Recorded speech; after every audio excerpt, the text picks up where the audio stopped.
Hey, and welcome back to GameSpot's coverage of E3 2013. I think that's our smoothest transition yet. You're watching this on e3.gamespot.com or twitch.tv/E3 GameSpot E3 Stage 2, the best stage. The Hex Shards of Fate ain't on Stage 1. We've got Cory Jones from Cryptozoic Entertainment right here. How you doing, my friend? Good. Good. Thank you very much. Got to talk right in that mic. That's all you got to do. Just talking in the mic and tell me about the MMO TCG space, the genre you have literally invented. You pulled it out at the end there, TCG. So MMO TCG, it's sort of the first of its kind. The idea being that MMOs have something in common with trading card games, and what that is the absolute necessity of a very large community. Sure. You know, if you don't have a big community, you don't have the M in MMO, so that's a pretty big deal. And for trading card games, we have sort of the same thing. If you don't have someone to play with, trading card games are a pretty lonely and unenjoyable experience. So the idea sort of came to me that these two things have something very important in common, that idea of an aggregated community.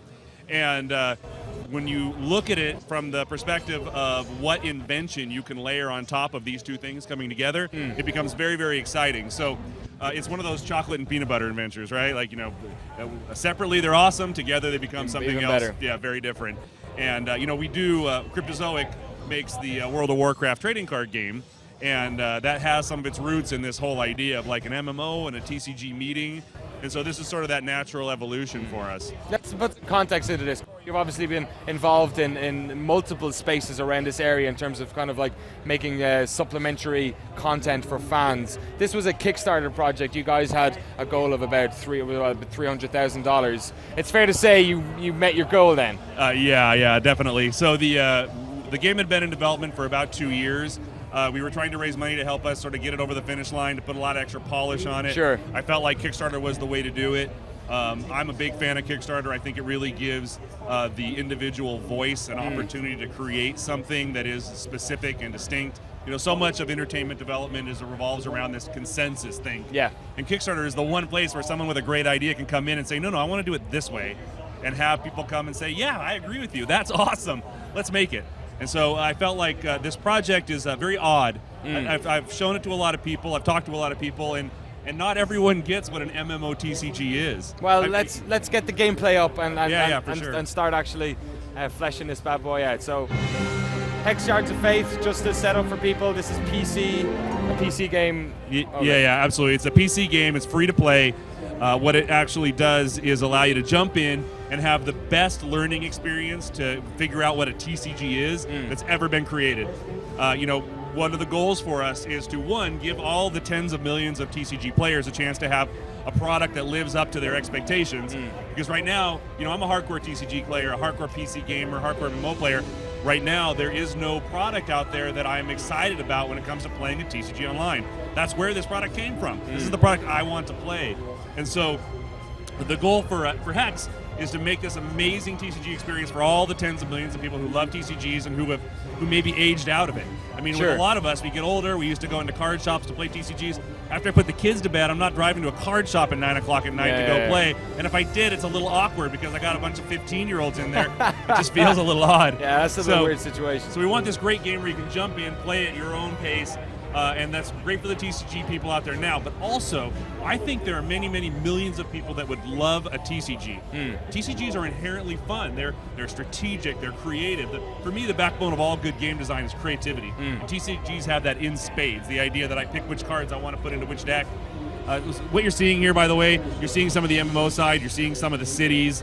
You're seeing that big globe spinning around. You're getting a look at some of the interface. Please keep in mind, this is all pre-alpha. There's lots of polish and animation and effects that still need to be layered onto this. Can we contextualize this a bit? Obviously, the trading card game portion of it is very much you're looking down at a set of decks and all that stuff's happening. So this outworld stuff, how does this work? Is this like are you fixed position, panoramic? Are you exploring? How are you interacting with these environments here? So these are fixed, but they are three-dimensional with animation. And so you'll go. These are the cities you're seeing now.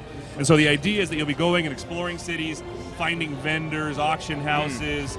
There's dungeons. There's quest hubs and NPCs you're interacting with. The whole idea is that the MMO gives us the chance to take something you love, TCGs, and layer on top of it all of this narrative, all of this storytelling, all of this discovery I mean, that's one of the things that's so great about an MMO is this idea of discovery, of adventure, of working with other people. And for us, we're going to actually have the chance for you to go into dungeons and play against this amazing AI. I have the world's most experienced TCG AI designer. Seriously, a guy named Chris Woods, and he's done 7 TCGs, all the big ones. He is the most amazing TCG AI designer in the world, and he's doing it for Hex, so I know Hex is going to be amazing. When it comes to the MMO part, talking about the people, I have Kevin Jordan, who's a good friend of mine, one of my childhood friends. Warcraft, the MMO, he did the entire class system. And so Kevin actually came to Cryptozoic and is in charge of our class system and some of our MMO stuff. And so I've got this amazing team put together. Ben Stoll, my lead TCG designer, huge talent. And so we're putting together this incredible team, or have put together an incredible team, making this game. What you're seeing now is is some of the gameplay actually for the TCG component. Again, pre-alpha, lots of bells and whistles still to be put on. But even at this stage, what you're seeing is probably the best looking PC TCG experience ever made. I mean, far better than pretty much anything else you're going to see out there. And when we get to the next level, which is going to have all the rest of the polish, it's going to blow people away. This is a really interesting project. You guys seem to be hitting the mark on a bunch of different crossroads. Like there's the in terms of just trading card games or any sort of card games on consoles and PCs, there seems to be this rejuvenation. There's absolutely no doubt that you guys are tapped into this big community, which is probably one of the things that the internet has helped in bringing people together. Yeah. So you've got this situation where you talked about World of Warcraft and how that kind of broke the mainstream into what an MMO was. It was a space that for a long time had lots of stigmas attached to it. Do you think that maybe Hex Shards of Fate is a game that, while also creating a platform that maybe fans of TCG games have always wanted, that might also bleed out into a sort of a mainstream audience? 100%, and I've said this a lot. You look at before World of Warcraft came out, if you told someone that was going to be 10 million people playing that, they would have laughed in your face, because EverQuest had done it and had maxed at about 600,000 people. Yeah. And if you look at League of Legends, RTSs were a pretty dead category. And if you told someone, listen, this mod of an RTS is going to be the biggest PC game in the world, millions of people playing it, I think they would have laughed in your face. And somebody said this guy in Norway made Lego and online. Right. I think it's dangerous to pigeonhole experiences as niche-y or narrow, because if they're fun, there is a chance that they will find an audience, and if they can resonate and be quality-centric, that can be a pretty big audience. And so I think this is a chance for a game to come in and really show what like a hardcore, full-featured TCG can do in terms of just absolute satisfaction as a gamer, and potentially become very, very big. I mean, that's one of our goals is, like I said, the learn-to-play experience is going to be so slick, and it's going to make it so easy for that non-TCG gamer to jump in and kind of easily learn how to play. And that's one of the magical things that Blizzard does. Blizzard, I'll tell you a story. So my mother-in-law, she's like over 60, and as a joke one year, because I used to work at Blizzard, I was the head of global biz dev and licensing for Blizzard before coming to starting Cryptozoic, my partners. I gave her a big box of games from Blizzard because she had some PC game on her laptop. I think she got it like the bargain bin at like a Best Buy. And I go, you like playing games? She said, yeah, I like playing games. And so I gave her a big box of games. What games was she playing at that stage? It was like some Minesweeper? No, some Nile game. I think it was probably a light RTS-y sort of thing. I think, it's like Age of Empires kind of. Yeah, but like a knockoff. And so I thought maybe she played Diablo, right? Like point and click, like very easy. She's like, no. I don't know. Maybe I don't know. Your mother-in-law. I would never expected a woman at that age would want to play Diablo. Jump into, right? Yeah, like, point and click. So point and click. She jumps. She says, "No, I'm playing World of Warcraft." And I'm like, "Wow, really? World of Warcraft's pretty heady, pretty deep." Like, no, I'm playing that. And so she jumped in, and because Blizzard does such an amazing job ramping you into the experience, like, okay, go kill these wolves and give me the pelts, and like you press this button and it glows. Now, this is like 3.5 years later, she's in a guild of all 50-year-old plus ladies. Oh my God. And they're high-end raiders. She knows shot rotation. She's a hunter. She talks to me about these hardcore mechanics. This is my 62-year-old mother-in-law. Hi, Candy. Absolutely a huge WoW player. And it's because of the magic of making that initial experience so easy. Yeah. And that's one of the things we've really taken to heart, and we're going to make sure that this is that learning experience for people who don't play TCGs. For the people that do, this has every feature imaginable. Basically, it's and again, I have a bunch we haven't even talked about yet in terms of this game because I want to grow it forever. But in terms of that raw first pass TCG stuff, because we're digital only, we get the chance to do so many amazing things. I mean, people watching this maybe will know about the Kickstarter, or like we have hextcg.com has so much information about the game. But like in terms, just one of the things that jumps out to me is that when you've got a trading card game, and I don't play these games, so this is all coming from my layman point of view. But when you have a trading card game, you are bound by the physical nature of trading cards. Yes. They are in your hand. You can only do so much in terms of how they evolve or change or whatnot. Obviously, in a digital space, you can do whatever the hell you want. So has that allowed you to kind of go into new directions in terms of what TCGs can do? We made the decision early on that we were not going to make a physical version of Hex. You will never see a physical version of this game unless they're promo cards as giveaways, just as like a fun. But you will never see a real playable version of Hex in the physical space, because if we did that, we would have to limit how much design space we had for all of the digital components. And for me, that was one of the greatest innovations about this game. Like, I have the double back. So the idea is that in a traditional trading card, you flip it over, you got the back. But in a digital trading card, I flip it again, I have a double back. And on the double back, I have each card is a unique item in this game. Okay. So if I have a card in my deck and I can unlock 3 achievements on it, and it gives me an extended art version. It has a leveling bar that I can level up, and it becomes a foil version. Excellent. It has a trophy case. Get this. We talked to all these pro players about the game, and one of the things they love so much has a trophy case on the double back. And so if I win a tournament and this card is in my deck, I get a glowing trophy that has my name, the tournament, and the date. And so if they, as like, I'm a pro player with a big name, everyone loves me, I won the world championship, I can take the cards that have that trophy on it into the auction house and get a giant premium, because now I'm famous. And the card has this history about it's how it was played.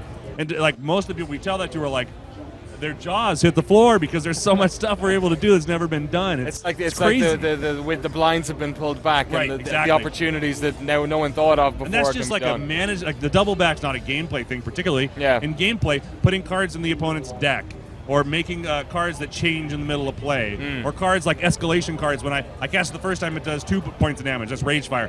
But all copies of Rage Fire in my deck, and this one gets shuffled back in, and now it says 4 damage. Next time I cast it, it says 8 damage. And so it just keeps getting bigger and bigger. It's an escalation. All of this functionality is digital only. And that's where this game is going to come out and just be like revolutionary for the entire TCG space. So let's talk about the obviously the MMO is the other part of this, the idea of playing with other people. So a couple of like quick point questions. You're playing this game, you've got one set of cards. Are you one character as well? No, you actually make a thing called the Keep, and the Keep is the top level of your account. Okay. You're going to make lots of champions that you'll then level up, and the champion is what you associate with a deck. Okay. So if I make, there's 8 races and 6 classes, I'm going to make a champion, I'll pick a class, I'll pick a race, and then I'll start to level them up. And as I level them up, I have a skill tree, and I can spend points in the skill tree, and based on that skill tree, I may get access to special cards that only a warrior could have. I may unlock different charge powers or abilities that change how my deck functions. And then besides that, what we have is equipment. And so on the champion, I can actually collect this equipment, and each card has 2 pieces of equipment associated with it. And so I collect that equipment, and I can put that on my guy, and then it changes how that card works in my deck. Okay. So if I have like the rare Kraken card, and I have Seafarer's Helm, Seafarer's Helm says that the Kraken, when he comes into play, instead of making 4 tentacle tokens, it makes 8 tentacle tokens. And that's a lot of tentacle tokens. For tentacle lovers, that is a lot of tentacles. So there's all this great stuff. And what I talk about when I say like the equipment, or we have socketed cards. So we have socketed cards where you can actually have a bunch of gems we've made, and then you get to plug a gem into it, and it changes what the card does. You ask any TCG gamer what their fondest wish would be, it's the answer you're going to get the same answer every time. I want to make my own card. That is of course. important. And so what we've done by creating all of these amazing sandbox elements is really create the first experience where TCG gamers get that chance. I mean, this is, with the combinations that we have, it is in the billions of combinatorials. It is a sandbox TCG. And I tell people that, and they're like, what? How can you make a sandbox TCG? Well, it's not easy. Like, one of the core competencies of Cryptozoic is making trading card games. We're not a digital company, we're a trading card game company. So all the balance and design elements that we're so good at have let us really push the boundaries in terms of what the player can do. So then I guess one of the other parts, obviously, the T in trading card game is the ability to have that economy, to have cards that are worth something more than others and whatnot. How do you do that when you've got so many versions of cards that can be created, and how do you organize it in game? Do you have auction houses, or is it so that's a lot of the MMO stuff that we talk about. We're not a third-person action RPG, so we don't have the like traditional exploring space. Everyone's together fighting something. What we do have, though, is all the great things about an MMO that are about community. So we have an auction house, we have a guild system, we have factions, we have crafting, we have crafting recipes, we have all these amazing MMO things that are so compelling and community driven. And so the auction house is a big part of that. Absolutely, we have an auction house. When it comes into the auction house, we have a fully sortable, selectable. It's a very deep experience in terms of how we're going to use the auction house. When it comes to what you're talking about, though, like cards having that secondary market value, we're not involved in that. Okay. It's very important for a collectibles company to understand they cannot be involved in the secondary market That's component of their own game. And this is something we learn, or something that we know from doing the World of Warcraft TCG, from making, we make trading cards that are collectible with costume swatches. Is that just a known quantity in the trading card game space? Like, in the community, well, that's most the way for collectibles, I'll say this, for collectibles companies. Collectibles companies that make their bread and butter creating things that have secondary market value and desirability know very, very well to stay far away from that secondary market. Some of the digital companies that have sort of branched into selling a collectibles feel to their stuff don't really get that, and so they cross the line occasionally. But it's something that's very, very important, and something that we watch very, very closely. So are you saying that Hex Shards of Fate supports used cards? Yeah. We will absolutely allow you to auction off your cards, and somebody else can. This news everyone was no DRM on the cards individually. So, but unfortunately, you do need an internet connection to play Hex Shards. Yes. Well, that's an important point. There is no offline play for Hex. Also, if you're in charge of a collectibles economy where these things have real value to people, where they feel very connected to these things, security has to be your absolute number one priority, and for me it is. And so you have to be connected, because a lot of stuff lives server side, and that's the only way that we can protect people's collections and all the hard work and investment they put into the game. Cool. We're going to get a lot of questions in from folks. If you have any questions, please send them in to @DannyO'Dwyer on Twitter, or put them in the GameSpot chat. So what you're watching down here is you're seeing the Shin Hair. So the Shin Hair are these feudal samurai-ish rabbit race, these little anamorphic rabbits, and they're really mean. And so their whole thing is they just make more Shin Hair, because rabbits can throw out 1,000 troops. Absolutely, so their whole, they have shock troops, and so when they attack, they'll throw thousands of Shin Hair out there. And the only way to get respect in the Shin Hair society is to actually make it through that experience, to be all battle scarred. And that's how you rise in notoriety. But they don't care about their troops. They'll sacrifice them because they can just make more. They have the concubunnies. They're in charge of making more Shin Hair troops. So concubunnies, I like it. So in terms of the context of what's happening, and apologies if I'm getting a bit too layman in this, I know we're probably a lot of TCG fans that are watching the stream as well. So this engagement that's happened here, this is between two different people. That is correct. Did this happen in the game world? These are two different individuals? Yes, this is the standard PvP interaction between two people playing a trading card game. And would this be... So on the bottom half of the screen is the player who is, like, that would be you, for instance. You see your cards, you've got your deck, you have your discard pile, you've got your champion over there on the far left. You can see he's playing a necrotic warrior, and you got your life total underneath there, your charge ability. And so what you're seeing there is the actual TCG battle. And so the cards that are in play are the things that are being exhausted to try to damage the other player. He's blocking with his creatures. These are all the things that you would expect in a TCG. Is the other player another human? Or is there in this case, this is another human player playing, but there is, as I mentioned, a PvE experience in the game that is all about playing against AI. In the PvE experience, there's actually there's a raid. So some of the dungeons actually unlock a raid boss. The raid boss allows me to play with two of my friends, so up to 3 players at once playing against a raid boss.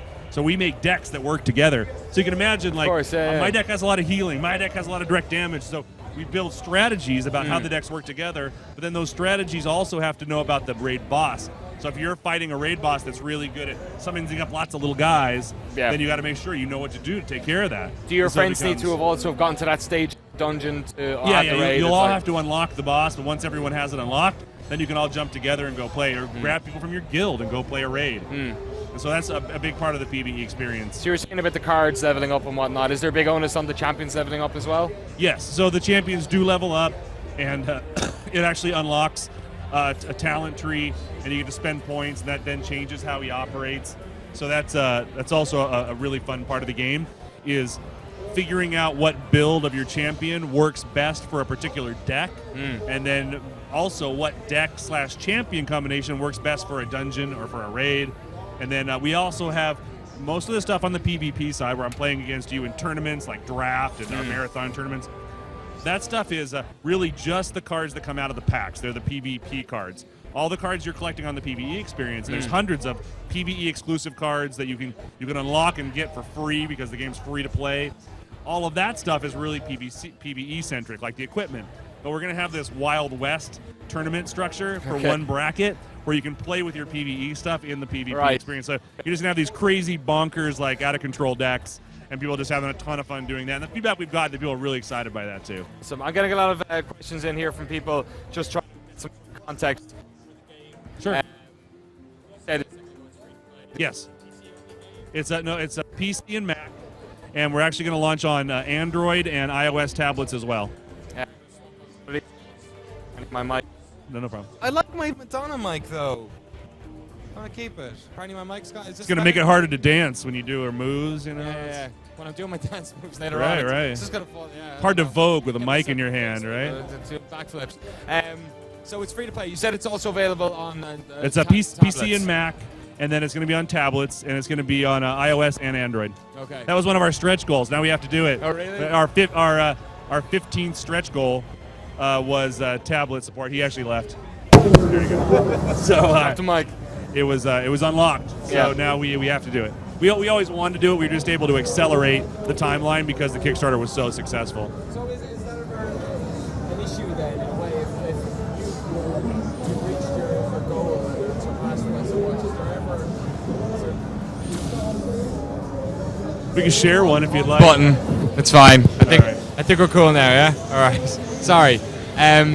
Yeah. So when you reach your stretch goals and whatnot, was there ever an onus then to sort of try and placate those people, like to try and I'll tell you what, support those guys so much? I had all of the stretch goals originally mapped out, and once this thing launched and I saw the community start to rally behind it and get so excited, and I felt so like a lot of love, like I was really like so blown away. And I looked at my stretch goals and I'm like, these are lame. And so I trashed them, and I mean we kept some, but I trashed most of them. And then I just went to the community and I was looking at what they were saying. And the great thing about Cryptozoic is that we're fans first, which means that we really try to listen to our community. And they had a ton of great ideas. And so, like, the things that they were looking for in terms of stretch goals is what I tried to, sort of populate the list with as we moved. At one point, I had to stop promising game features because I was nervous about having to push the launch of the game out. So the final 3 were really sort of IP building, kind of fun stuff, like the novel. Stuff you can do later on once the game is or I could do simultaneous. Like, I didn't have to burden the team with it. I could have outside people doing some of that fun stuff. And so it was amazing. Like, the reaction we've had, the people that are into the game are so excited and so into it. I feel like I've found like 15,000 kindred spirits basically because it's dominated my life for 2 years and it means everything to me. And to have all these people sort of jump into this and say, like, we love it, has been, like, the most amazing. Like, the 2.5 million is amazing, and that's great. But the people and the community thing is even better. It must be great to know that when your game is out, especially when it's something that's never been done before, you're treading on new ground. It must be wonderful to know that at the very least, you've got this passionate group of people. At least I have these people. Exactly. Having shown the game to a lot of people before the Kickstarter, talking to publishers and having their eyes just glaze over when I'm like, it's an MMO TCG. They're just like, what? Like, it was really, and then occasionally I'd find someone who played TCGs and they'd be like, I didn't get it. But it was typically someone that was like, not in charge. So, in a way, that's it. That's the beauty of Kickstarter, is that it's you can tap into these pockets of people who are super passionate, and it kind of brings them together. Like, because I imagine like at any stage before the Kickstarter is possible, trying to pitch any new idea is hard, but trying to pitch an idea this like that is it wouldn't happen. It's just too new an idea, and they can see either side of it, and they can kind of get either side, but they can't understand the power of those two things coming together. They can see chocolate and they can see peanut butter. They cannot conceive a Reese's peanut butter cup. It just does not exist in their mind. And so now that we have a bunch of people like, I get it. It just feels so gratifying. And I was terrified before launching that Kickstarter, I don't know if you watched the video. I did. It's a great job as well. I make a fool of myself, but you know, Wait, the tattoos are gone. Yeah, right. I had them removed. That was part of the money paid for that. So, you know, I'm kind of a goof, and I like, you know, that's how I am. And I kind of felt like I had to be true to my own personality. I'm passionate about this, but I'll tell you, like, we filmed it, and then there was like 3 weeks where nothing happened, and I was kind of put it out of my mind. And then the week leading up to launching it, I was having nightmares every night because, like, I mean, I've been in the industry almost 20 years. I'm making a real big fool of myself in this, putting myself out there. If this thing just died, it would have been I put 2 years of work into this game. It's a very no one public wants it. hanging. Yes, it is. You know. And if everyone had said this is terrible, you're an idiot, like it would have been very crushing. I would have driven my car off a cliff probably, but it was for that week I was having nightmares every night. And then when it launched and people were like, "Hey, that's funny," I was like, "Oh." Such a relief. Did you see the same sort of thing where there was quite an initial uptake? No. There was a little down and then a big at the end? Relatively, I felt like the first day was like, oh, it's okay. Yeah. If we can have a couple $200. Right. If we have a couple good days like that, and it's probably going to go way down. Then at the end, we get a little bit more. Yeah. We'll maybe hit 300, which is the traditional kind of way it works. But then it was like, then it got bigger and bigger, and then it kind of went down a little bit, and then it kind of stayed flat at like $60,000 a day every day. It has a very weird trajectory, not like really many other Kickstarters. Yeah. There's usually a pretty standard bell like curve. Big and then down and then at the end up again. We were kind of just whoa, and then a couple big days and then step back to 60. It was amazing, and we did a lot of community outreach. And the thing was, the community snowballed themselves. They started reaching out to people. They started posting. They started grabbing their friends, and that's what really made the difference. And we had some big high-profile advocates like the Penny Arcade guys, my friends there, and Angry Joe helped us a whole lot. So we've had some great people. Yeah, you were saying you were on his podcast a couple days ago. A couple 100,000 people watch that. So we had like some real help because people really have bought into the vision of it and want to play this game, and they're excited about building a community. But really, it was the community that did this. And so at the end, like at one point, day 2 of it, Kick Track, it shows like what the projection is, and it was like 2.19.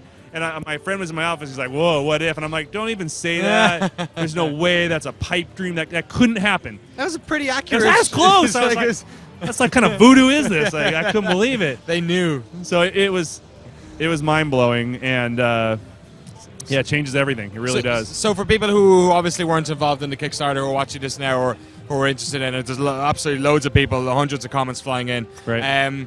When is it out? Are you doing any sort of public beta? Is there a closed beta for people who were in Kickstarter? The public beta is going to be in end of September. Okay. The closed beta will be, or closed alpha will be sometime before that. Closed alpha is just for the Kickstarter people.